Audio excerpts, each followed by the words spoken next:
is motherhood so far to you? Motherhood is confusing. Some days you feel like you have mastered it, other days you're just like, I suck at this. But it's such a beautiful process. Like it's one that you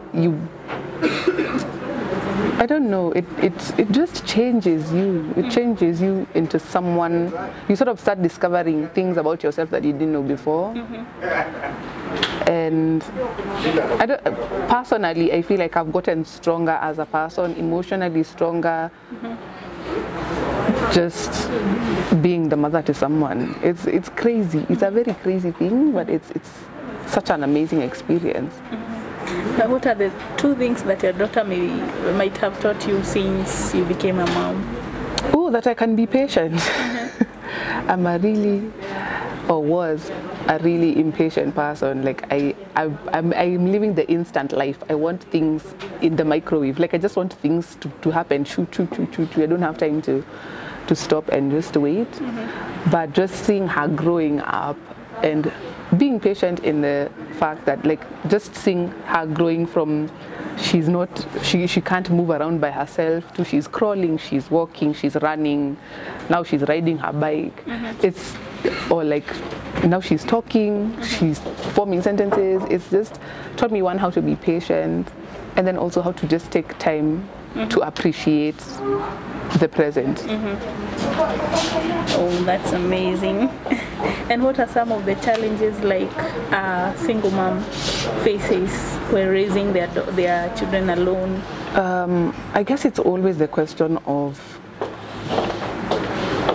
when your child sort of goes to school, like you have that fear. I think it's the constant fear and wondering how you're going to deal with when she goes to school and she sees nuclear families and she's like, how come I'm not a nuclear family? How come I'm not living with dad? How come this is? And that's like my biggest fear. But so far I have learned that, you know, God has everything in control.